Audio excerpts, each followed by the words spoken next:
కాసులకు కక్కుర్తిపడ్డటువంటి కొంతమంది ఇతర రాష్ట్రాల నుంచి సైతం గంజాయి సరఫరా చేస్తున్నారు. చాక్లెట్ల రూపంలో సైతం కొత్త పుంతలకి తెరదీస్తున్నారు.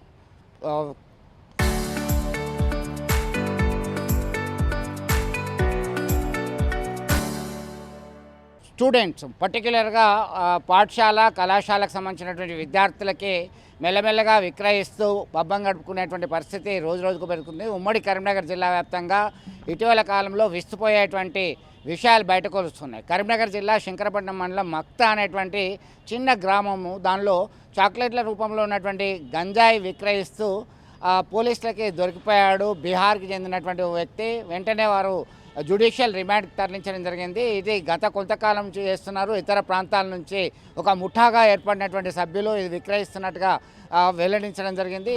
నిన్నటికి నిన్న చంద్రాపూర్, మహారాష్ట్ర నుంచి చంద్రాపూర్, బలాషా ఆ ప్రాంతం నుంచి సైతం ఒక భాగ్యలత అనేటువంటి మహిళ పోలీసుల సోదాలో 4 కిలోలకు పైగా గంజాయితో దొరికిపోయినటువంటి వైనం విస్తుపోతే విధంగా మనం చెప్పుకోవచ్చు. ఇటు రాయికల్, రామగుండం, జగిత్యాల, కరీంనగర్, కోరుట్ల ఇక్కడ అక్కడ అనేది తేడా లేదు. ప్రతి ప్రాంతంలో సైతం గంజాయి చాలా సులభంగా లభ్యమవుతుంది. ఎంత ఉక్కుపాదం మోపుదామన్నా విక్రయించేటువంటి వారు వివిధ మార్గాలను ఎంచుకుంటున్నారు. కొన్ని ప్రాంతాల్లో లిక్విడ్ రూపంలో సైతం ఈ గంజాయిని విక్రయిస్తూ జీవితాలని నాశనం చేస్తున్నటువంటి పరిస్థితి రోజు రోజుకు పెరుగుతుంది. ఇదే అంశానికి సంబంధించి మనతో మాట్లాడడానికి సిపిఐ నేత ఉన్నారు, రాజు ఉన్నారు. రాజు, చెప్పండి, ఏంటి అసలు రోజు రోజుకు గంజాయి విక్రయాలు పెరుగుతున్నాయి. మనం మాదక ద్రవ్యాలు, గంజాయి అనేటివి జీవితాలని నాశనం చేస్తుంది. పర్టికులర్గా విద్యార్థి దశలో ఉన్నటువంటి వ్యక్తులకి వాళ్ళు టార్గెట్గా చేసుకున్నారు. మొన్న చాక్లెట్ల రూపంలో విక్రయిస్తూ దొరికిపోయాడు. మళ్ళీ మహిళ సైతం రైల్లో వస్తుంటూ దాదాపు 4 కిలోల పైగా గంజాయి అక్కడ చాలా సందర్భాల్లో పోలీసులు పట్టుకుంటున్నారు, ఎక్సైజ్ వాళ్ళు పట్టుకుంటున్నారు. మళ్ళీ షెరా మామూలుగా నడుస్తుంది. ఎట్లా చూడొచ్చు, ఏం చేస్తే బాగుంటుంది? ఉమ్మడి కరీంనగర్ జిల్లాలో గత కొన్ని రోజులుగా ఈ యొక్క గంజాయి అనేది విపరీతంగా విస్తరిస్తూ ఉంది. దీన్ని ఎంతకైనా పోలీసులు దీన్ని నిఘా పెట్టి దీన్ని అరికట్టాల్సినటువంటి అవసరం ఉంది. ఇది గతంలో కొంత పెద్దవాళ్ళకే గంజాయి సిగరెట్ల ద్వారా లేకపోతే ఇతర దాంట్లలో వచ్చేటువంటి పరిస్థితి ఉండే. కానీ ఇప్పుడు చాక్లెట్ల రూపేణా విద్యార్థులను కూడా బీటెక్, ఇంటర్మీడియట్, డిగ్రీ చదివేటువంటి విద్యార్థులను మచ్చిక చేసుకోవడం కోసం దీన్ని అలవాటు చేస్తూ కొందరు వ్యక్తులు చేస్తున్నారు. అదేవిధంగా స్కూల్కి సంబంధించిన స్టూడెంట్స్ని కూడా చాక్లెట్ల రూపంలో 10th, 9th చదివే పిల్లల్ని కూడా చాక్లెట్ల రూపంలో ఇచ్చి వాళ్ళని అలవాటు చేసేటువంటి ఒక పెద్ద సంఘటన జరుగుతూ ఉంది. దీనిపై పోలీస్ శాఖ వెంటనే నిఘా పెట్టాలి. ప్రతి గ్రామంలో, ప్రతి మండలంలో, ప్రతి తాలూకాలో, ప్రతి జిల్లా సెంటర్లలో కూడా నిఘా పెట్టి ఈ యొక్క గంజాయి విక్రయేతరులు, అదేవిధంగా గంజాయి ఎవరు అజ్జేస్తున్నారనేటిపై నిఘా పెట్టి వారి మీద పెద్ద ఎత్తున కేసులు నమోదు చేసి రానున్న కాలంలో ఇలాంటి జరగకుండా చూడాలి. అదేవిధంగా మొన్న శంకరపట్నం మండలంలో ఒక చిన్న మారుమూల పల్లెటూరు గ్రామంలో కూడా ఈ గంజాయి దొరకడం అంటే చాలా బాధాకరం. అంటే ఈరోజు ప్రతి గ్రామంలో నువ్వు ఏ గుట్టకో, ఏ చెరువు దగ్గరకో, ఏ కెనాల్ దగ్గరకో, ఏ స్కూలో ఏదైనా సుదూరం ఉన్న ప్రాంతాలకు వెళ్ళిపోతే గంజాయి తాగుతూ పిల్లలు దొరుకుతూ ఉన్నారు. గంజాయి ఈ యొక్క చాక్లెట్లు కూడా దొరుకుతూ ఉన్నాయి. అంటే ఇంత దారుణంగా జరుగుతున్నా కానీ ఇంత నిఘా వ్యవస్థ, మనం సాంకేతికంగా ఎంతో ముందుకెళ్ళాం, సాంకేతికంగా పరంగా మనం చాలా ముందున్నామని చెప్పేటువంటి పోలీస్ శాఖ కావచ్చు, ప్రభుత్వం కావచ్చు, ఇంత జరుగుతున్నా కానీ ఎందుకు పట్టించుకోవడం లేదని ప్రశ్నిస్తూ ఉన్నాం. ఈ యొక్క గంజాయి విక్రేతలు ఎవరున్నా కానీ వారిని కఠినంగా శిక్షిస్తేనే ఇది తగ్గేటువంటి అవకాశం ఉంది. అదేవిధంగా రైలు మార్గాల ద్వారా ముంబై కావచ్చు, అదేవిధంగా బెంగళూరు కావచ్చు, ఇతర ప్రాంతాలలో రైల్వే మార్గాల ద్వారా వరంగల్ కూడా పెద్దపల్లి, జమ్మికుంట, ఇటు వెళ్తే జగిత్యాల, కరీంనగర్ ఇలాంటి ప్రాంతాలు రైల్వే మార్గాలు ఉన్నటువంటి ప్రాంతాలకు రైల్వే ద్వారా వస్తూ ఉన్నారు. రైల్వే అధికారులు కూడా దీనిపై నిఘా పెట్టాలి. రైల్వే పోలీసు కూడా తనిఖీలు విస్తృతంగా చేపడితే వేరే ప్రాంతాల నుంచి ఇక్కడికి గంజాయి వచ్చేటువంటి అవకాశం ఉంటుంది. మొన్న దాదాపు 4 కిలోల గంజాయి మహారాష్ట్ర నుంచి మన పెద్దపల్లికి వచ్చిందంటే ఎంత నిఘా వైఫల్యం ఉందో మనమే అర్థం చేసుకోవాలి. ఎందుకంటే నేటి పిల్లలే రేపటి పౌరులు. ఈ పిల్లలు మంచిగుంటేనే రేపు భవిష్యత్తు ఉంటుంది. ఈరోజు ప్రతి వాళ్ళు 1-2 పిల్లలు కంటా ఉన్నారు. కానీ ఒక బాబు ఈ యొక్క గంజాయికి అలవాటైతే వారి కుటుంబమే సర్వనాశనం అయ్యేటువంటి ప్రమాదం ఉంది. దీనిపై రాష్ట్ర ముఖ్యమంత్రి గారు ప్రత్యేక చొరవ తీసుకోవాలి. అదేవిధంగా ఈ పోలీస్ శాఖ కూడా ప్రత్యేక చొరవ తీసుకొని ఇలాంటి సంఘటనలు భవిష్యత్తులో జరగకుండా చూడాలి. ఈ యొక్క గంజాయిని రాష్ట్రం నుంచి తరిమి కొట్టుటకు ప్రతి ఒక్కరూ కంకరబద్దులు కావాలని చెప్పి కోరుతా ఉన్నాను. పోలీసులు నిరంతర తనిఖీలు చేసి చెక్ పెట్టాలని చెప్పేసి కోరుతున్నటువంటి పరిస్థితి. మన నేత ఉన్నాడు, డివైఎఫ్ సంబంధించినటువంటి నరేష్ ఉన్నారు. చెప్పండి, ఎట్లా చూడొచ్చు దీనికి సంబంధించి?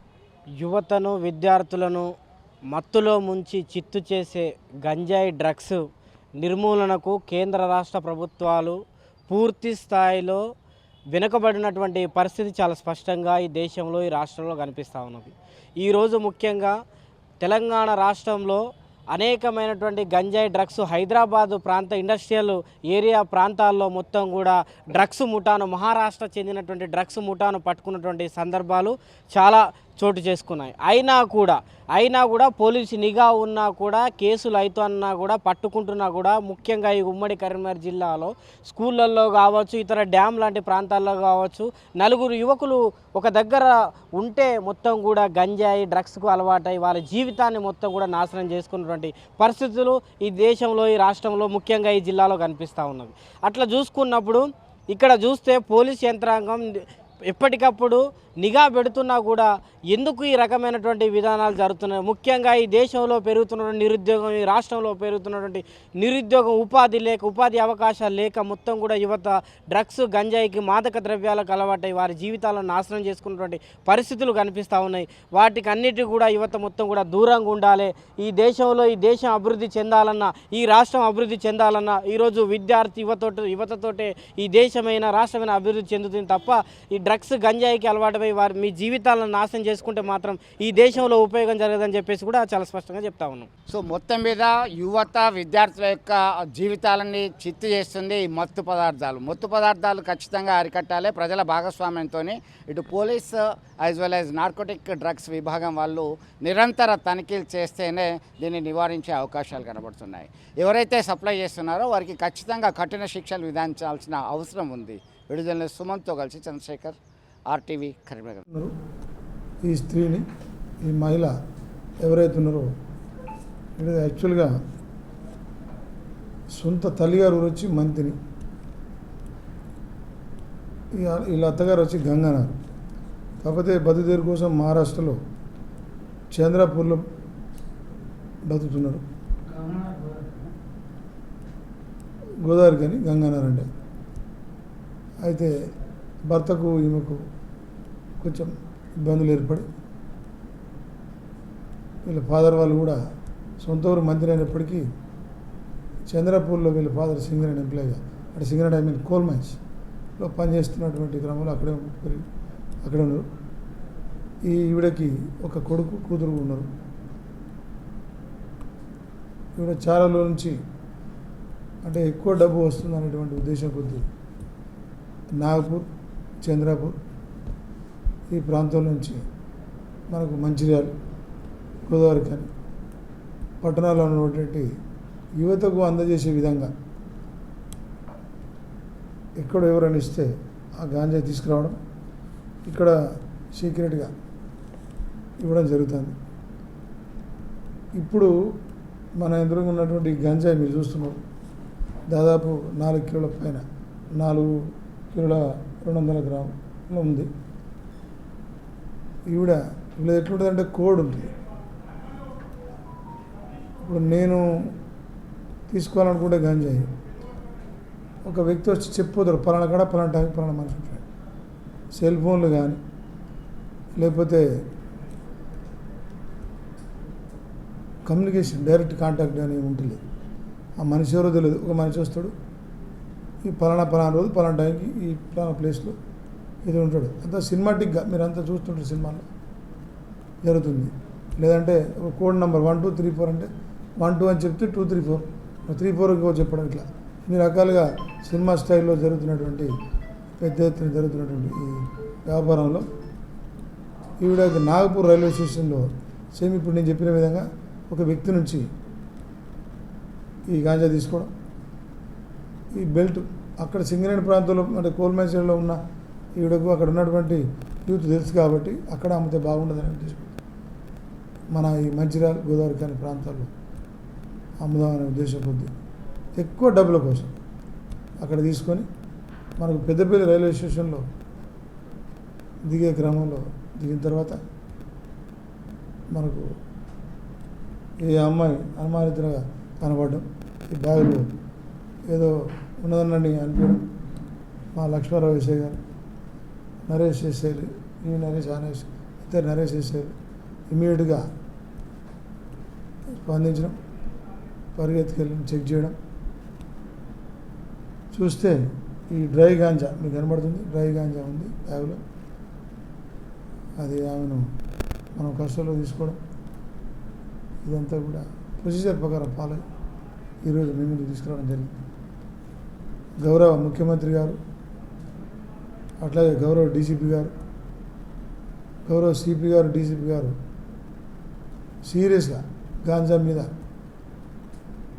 ఉక్కుపాదం మోపుతున్నటువంటి క్రమంలో రామగుండం కమిషనరేట్లో మా సిపి గారి, గౌరవ సిపి గారి ఆదేశాల మేరకు ఈ కమిషనరేట్లో ప్రతి పోలీస్ యువత కానీ ఎవరైనా కానీ మత్తు పదార్థాలకు అలవాటు పడడం, మత్తు పదార్థాలు సేవించడం జరిగిన, లేకపోతే అమ్మడం జరిగిన, ఇట్లాగే ఈవిడలాగా రవాణా చేసిన, పెంచిన, గతంలో కూడా మీకు తెలుసు సుల్తానాబాద్లో రైస్ మిల్లో కొన్ని చెట్లు బీహార్ జార్ఖండ్ సంబంధించిన కూలీలు పెంచుకుంటే కూడా మనం ఐడెంటిఫై చేయడం, అరెస్ట్ చేయడం అనేది జరిగింది. అవి కూడా మనం పట్టుకోవడం జరిగింది. అట్లాగే ఎక్కడ కూడా ముఖ్యంగా పెద్దపల్లి సబ్ డివిజన్లో ఎక్కడ కూడా ఎవరైనా కల్టివేట్ చేసినా, అంటే పండించిన లేదా ఆ పండించిన దాన్ని ట్రాన్స్పోర్ట్ చేసిన, ఎవరికైనా అమ్మిన, ఎటువంటి దీనికి సంబంధించినటువంటి కార్యక్రమాలు చేసినా ఇదే పరిస్థితి వస్తుంది. చట్టరీత్యా 100% తీసుకుంటాం. ఈ ప్రాంతంలో ప్రతి విలేజ్కి సంబంధించి, ప్రతి వ్యక్తికి సంబంధించి మా దగ్గర మూమెంట్ మేము కవర్ చేస్తున్నాం. మీకు కూడా తెలుసు, ఈ మధ్యనే మన పెద్దపల్లి పట్టణంలో కూడా పెద్ద ఎత్తున, చాలా పట్టణాల్లో లేని విధంగా 135 కెమెరాలు మనం ఇన్స్టాల్ చేసుకోవడం జరిగింది. అవి కూడా హై రిజల్యూషన్ కెమెరాస్. అవి సపోజ్ ఇక్కడ యాక్సిడెంట్ చేసి వెళ్ళిపోతామంటే కుదరదు, నంబర్ పక్క దొరుకుతుంది. ఎక్కడ దాకా పోయినా నంబర్ దొరుకుతుంది, మనిషి ఐడెంటిఫై అవుతాడు. ఇంకో విషయం కూడా మీరు గమనించాలి, మన ఏరియాలో అఫెన్స్ చేయడానికి వచ్చిన వాళ్ళు, అదేం కేసో మీకు తెలుసు, అఫెన్స్ చేయడానికి వచ్చి ఇక్కడే 10 రోజులు 40 రోజులు ఉండి కూడా ఇక్కడ అఫెన్స్ చేయడానికి భయపడ్డారు. అది మీ అందరికీ తెలుసు. ఎందుకంటే సీసీ కెమెరాలు ఉన్నాయి, పోలీస్ పెట్రోలింగ్ ఉంది, నెట్వర్క్ కూడా డెవలప్ చేసినాం, ఇన్ఫర్మేషన్ నెట్వర్క్.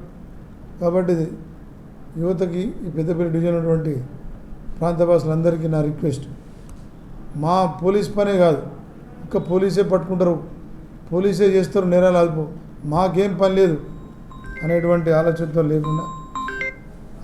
లేకుండా పోలీస్ మీరందరూ కూడా యూనిఫామ్ లేని పోలీసే అని భావించి కనీసం సెల్ ఫోన్ ద్వారా ఎక్కడైనా అసాంఘిక శక్తులు కానీ, ఇటువంటి మత్తుపాతకు సంబంధించి కానీ ఏదైనా సరే ప్రజా వ్యతిరేక కార్యక్రమం ఏది జరిగినా ఇమ్మీడియట్గా మా ఫోన్లు అన్నీ ఉన్నాయి.